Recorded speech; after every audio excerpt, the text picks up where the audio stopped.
저희가 지금 그 거대 여야 네. 정당 중심으로 네. 좀 해설을 많이 했는데 사실은 이번 갤럽 조사에서 대선 통과할 세력은 따로 있습니다. 그렇죠. 개혁신당. 개혁신당이죠. 좀 네. 설명 좀 해주시죠. 그러니까 대선 통곡을 왜요? 하면서 네.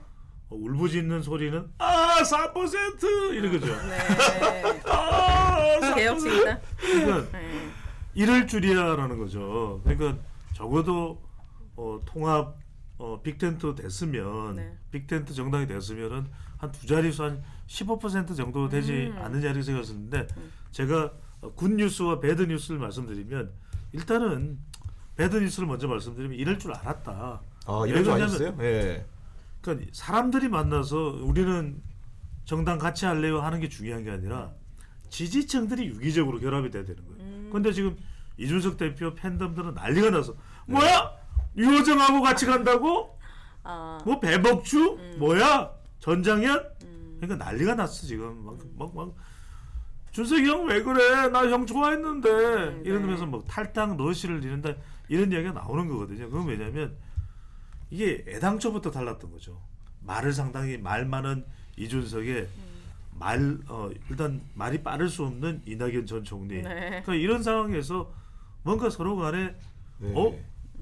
이낙연 전 총리가 윤핵관 아니야? 뭐 이런 또 이준석 대표가 또 너무한다. 뭐 가칭 개혁 미래당 또 이름 쓴 거 가지고서 뭐 지적 재산권이 있네 없네 뭐 이런 이야기가 삐그덕할 수밖에 없었던 거예요. 네. 저는 이렇게 나올 수밖에 없다.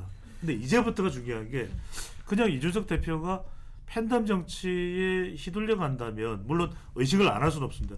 그러면 깰 거야 뭐예요? 여기서 깨면 끝장이에요. 깨지는 순간 더 이상 이제 미래는 없는 미래 겁니다. 없죠. 근데 문제는 뭐냐면 이낙연 전 총리하고 하는 게 참 쉽지 않아요. 그러니까 더 뭔가 지금의 각양각색을 뛰어넘을 수 있는 가치 연대가 나와야 돼요. 그러니까 무슨 지하철 무임승차 또는 공무원 여성 공무원 군복무가 아니라 그 위에 뭔가 그러니까 반윤 반명을 뛰어넘는 그러면 정말 왜 사람들이 제3선택지를 가져야 되는 것에 대한 것이 서야 중요한데 제가 또 이번에 꿀 컨설팅을 해드릴게요. 이건 정말 돈 받아야 돼 이거. 근데 무슨 말씀이냐면 이준석은 좀 말을 줄이고 네. 그 다음에 이낙연 전 총리는 말을 좀 빨리 해야 돼요. 그러니까 말이 너무 느려. 세네카는 이렇게 이러면은 그게 벌써 지금 꿀 전략이에요? 조금만 들어봐. 네. 그러니까 이제 이러면 안 되고 이준석 대표는 이렇게 말했습니다. 이렇게 좀 빨리 할 필요가 있었는데 좀 말속도를 빨리 해라. 중요한 게 그래서 저는 이준석 이낙연 전 총리보다는 공동대표보다는 뭔가 이걸 해줄 수 있는 우리 오윤혜 MC.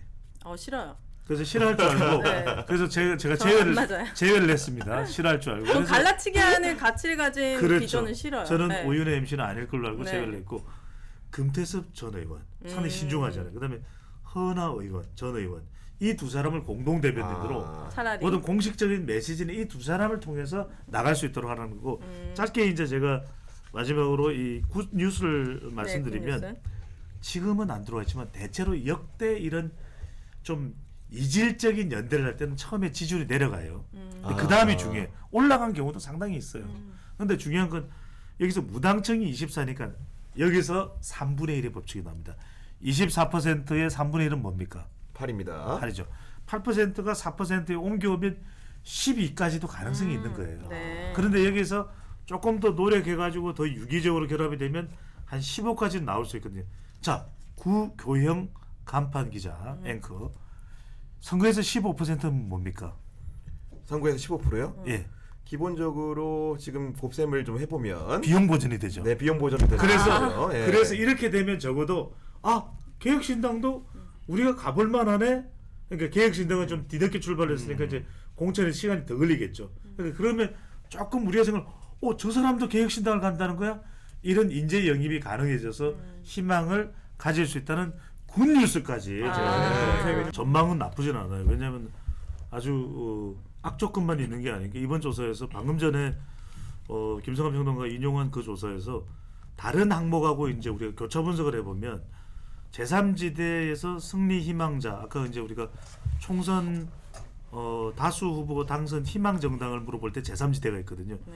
제3지대가 전체에서 18%나 되는데 이 중에 절반 정도는 개혁신당 지지할 수 있다.